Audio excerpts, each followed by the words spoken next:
Parfois, les étoiles sont alignées pour que l'on puisse réussir ses envies.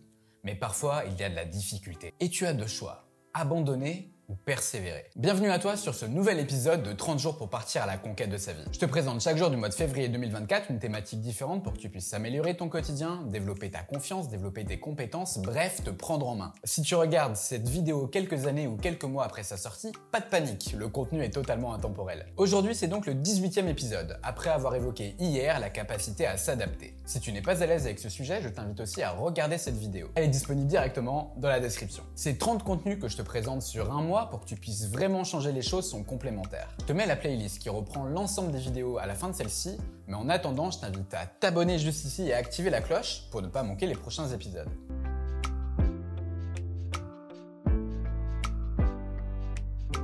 Avant de commencer, je me présente à toi rapidement. Je m'appelle Pierre, j'ai 28 ans et je travaille personnellement depuis plusieurs années sur toutes les thématiques autour de l'amélioration de sa vie. C'est pour cette raison que j'ai décidé d'en faire aujourd'hui une grande partie de mon activité professionnelle et aussi de créer cette chaîne YouTube. Pour revenir au sujet du jour, je vais te parler de la persévérance. Beaucoup de vidéos sont déjà sur YouTube par rapport à ce sujet-là et elles sont très bien, mais j'ai envie d'apporter un angle un peu différent. Tout n'est pas, de mon point de vue, qu'une question de motivation, qu'une question d'envie profonde. C'est ce que je souhaite t'expliquer dans cette vidéo, même si l'envie globale est capitale pour atteindre ses objectifs. Ce contenu va être construit en 3 segments. Le premier est axé sur la patience, un sujet déjà abordé un peu plus tôt dans ce programme. Le second sera orienté sur la construction d'habitudes spécifiques. Et enfin, le troisième sera lui tourné vers la stimulation face à une difficulté. N'hésite pas à faire pause pour prendre des notes, à revenir en arrière pour écouter les notions importantes et surtout, pose tes questions dans l'espace commentaire. C'est fait pour ça, je te répondrai dans la mesure du possible, il n'y a pas de questions bêtes.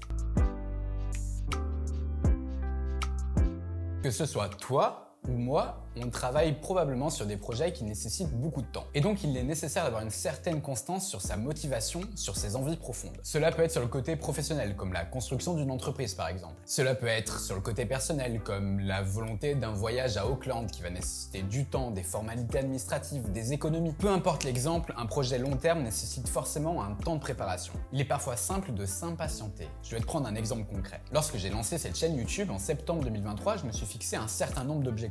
Et ces objectifs, je me les suis fixés sur une période. Le moi d'il y a quelques années se serait impatienté. J'aurais changé un certain nombre de fois ma stratégie sans attendre que mon travail paye et que l'algorithme fasse son travail. Peut-être que je n'atteindrai jamais mes objectifs. Peut-être que mes vidéos n'atteindront jamais leur cible. Mais je me suis promis de persévérer sur mon projet global. J'ai prévu des plans B, des plans C, des plans D pour mieux m'adapter. Et en attendant, avant de faire un premier bilan chiffré que je me suis fixé dans ma roadmap au moment où j'ai lancé cette chaîne YouTube, je dois faire preuve de patience. Et cette patience que j'ai développée grâce à une histoire personnelle que je vous raconterai peut-être un jour, histoire qui est d'ailleurs à l'origine du déclic que j'ai eu en 2021, elle m'est d'une aide énorme. En fait, la persévérance, ce n'est pas qu'une histoire de motivation. C'est une histoire d'avoir certains traits de caractère, qui se développent d'ailleurs. L'impatience à titre personnel, je l'ai eu pendant des années. Mes amis peuvent vraiment en témoigner. J'étais le mec le plus pressé du monde. Je voulais que tout aille vite, sans comprendre qu'attendre permet des fois d'avoir une meilleure fenêtre. Dans ton cas, peut-être que ton projet personnel ou professionnel ne décolle pas assez vite. Mais le fait de patienter, de continuer à travailler dessus, fait que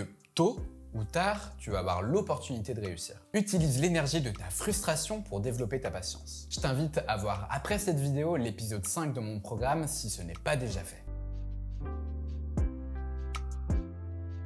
Si la patience est une arme majeure pour ne pas lâcher, il faut aussi pouvoir compter sur la puissance des habitudes. Dans l'épisode 11 où je t'ai parlé globalement de celles-ci, je t'ai dit à quel point elles étaient la base de beaucoup de choses. Encore une fois, pour ce qui est de persévérer, les habitudes sont là. Elles sont même essentielles. Je vais te partager très rapidement une expérience. Lorsque j'ai voulu changer ma vie en 2021, le fameux déclic dont je t'ai parlé il y a quelques secondes, j'ai mis en place plein d'objectifs, un peu n'importe comment. Et le moteur, c'était vraiment ma motivation. Et par chance, cette motivation était là tous les matins et tous les soirs pendant plusieurs mois. Sauf qu'à un moment donné, la motivation sans résultat n'est pas une ressource inépuisable. Et si j'avais certaines routines, certaines habitudes, le matin et le soir pour prendre soin de moi, je n'avais pas mis en place d'habitude pour mes objectifs les plus majeurs. Lorsqu'une difficulté un peu plus importante que d'habitude s'est présenté, je n'ai pas tout lâché, mais j'ai eu du mal à persévérer sur le moment. J'ai eu besoin d'une période de plusieurs semaines pour prendre du recul et me demander ce qui venait de m'arriver. C'est à ce moment-là que je me suis rendu compte que j'avais inclus mes habitudes pour mon bien-être, mais pas pour mes objectifs. Depuis, les choses ont changé. J'en ai déjà parlé, mais ne plus manger de sucre ajouté 6 jours par semaine est devenu une vraie habitude. Bien sûr, il m'arrive de déroger une fois par mois peut-être. Mais l'exceptionnel ne fait pas changer l'habitude. S'habituer à faire quelque chose, c'est rendre un comportement normal pour son corps. Lorsque tu as un objectif, mets en place des habitudes. Et comme ça, même dans les moments les plus compliqués, dans les moments où la motivation n'est pas là, et tu agiras automatiquement. Parce que,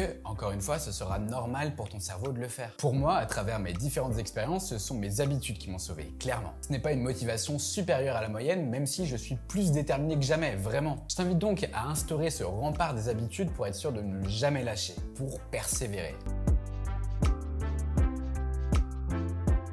Malgré ta patience, malgré tes habitudes, tu vas rencontrer des difficultés. Atteindre un objectif, tel qu'il soit, c'est dur. Et d'ailleurs, quand c'est trop facile, est-ce que c'est vraiment stimulant? Regarde par exemple dans le domaine de la séduction, qu'elle soit sentimentale ou commerciale. Est-ce qu'une personne qui est acquise comme ça en claquant des doigts est quelque chose de stimulant? À titre personnel, je ne crois pas. C'est pour ça d'ailleurs que moi, je pars du principe que rien n'est jamais acquis. Et je me mets, moi, dans ce rien.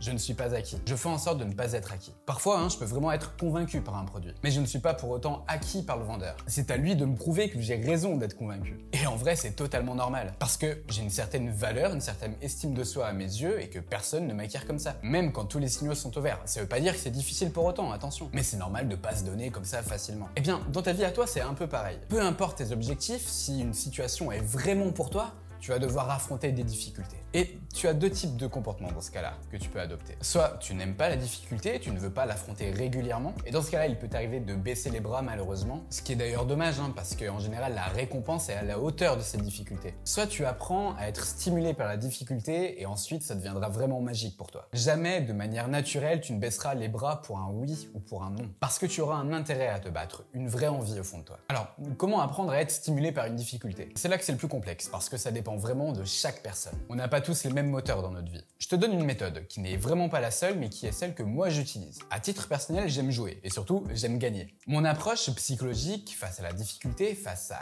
l'imprévu qui me donnerait vraiment envie de lâcher, c'est de voir la situation comme un jeu. Un jeu, il y a des règles à respecter pour gagner. La vie, c'est un peu pareil. Dans les deux cas, on pourrait passer outre ces règles, mais c'est prendre beaucoup de risques. J'écris donc sur un papier la difficulté qui se présente à moi. Et à ce moment-là, je me dis, bon, la vie me défie. C'est quoi la meilleure solution pour gagner cette partie? À partir de ce moment-là, j'établis un plan d'action. Un plan d'action où je crée d'ailleurs des adaptations. Des plans B, des plans C et des plans D. Voir la précédente vidéo. Et j'essaye de me donner toutes les chances pour gagner à ce jeu. Évidemment, on ne peut pas toujours gagner. Parfois, il faut accepter de perdre, d'apprendre de cette défaite et plutôt ensuite de changer de jeu. Par exemple, passer 10 ans sur le même projet d'entreprise sans que ça ne décolle, je ne suis pas sûr que ça ait vraiment un sens. Il faut savoir dire stop. Mais avant ça, il faut persévérer. Voici, pour moi, 3 choses importantes pour persévérer dans ces projets. Développe ta patience, construis des habitudes adaptées à ton projet, apprends à gamifier les difficultés. Ainsi, persévérer va te permettre d'atteindre tes objectifs, qu'ils soient personnels ou professionnels. Depuis que je persévère, grâce à ma patience et à mes habitudes, je vois de nouvelles opportunités apparaître. Parfois donc, je change un peu de destination dans mon projet, même si certaines choses restent vraiment constantes. Il y a des choses que j'ai envie de faire de ma vie qui sont là depuis 2 ans, 4 ans, 6 ans, 8 ans, vraiment. Mais il faut savoir adapter. Dans tous les cas, j'avance, je gagne en expérience. Alors, ne te laisse pas abattre, crois en tes envies profondes et persévère. Tu vas te donner toutes les chances de gagner. Tu fais ici un 18e pas dans la conquête de ta vie. Si persévérer est d'une importance majeure pour vivre ses envies, il faut aussi améliorer le fond, c'est-à-dire la connaissance. Et tu sais quoi? La vie est bien faite. On parle d'enrichir ses connaissances dans la vidéo de demain. Je te remercie d'avoir regardé ce 18e épisode. Partage-le à toutes les personnes qui baissent les bras malgré leurs vraies envies profondes. Ce sera d'une part une belle aide pour moi pour développer ma chaîne et puis surtout d'une vraie aide pour cette personne à qui tu tiens, qui va pouvoir persévérer grâce à sa patience et aux habitudes. Bref, profite des envies que tu auras atteintes grâce à ta persévérance. C'était Pierre de la chaîne En Forme. À demain.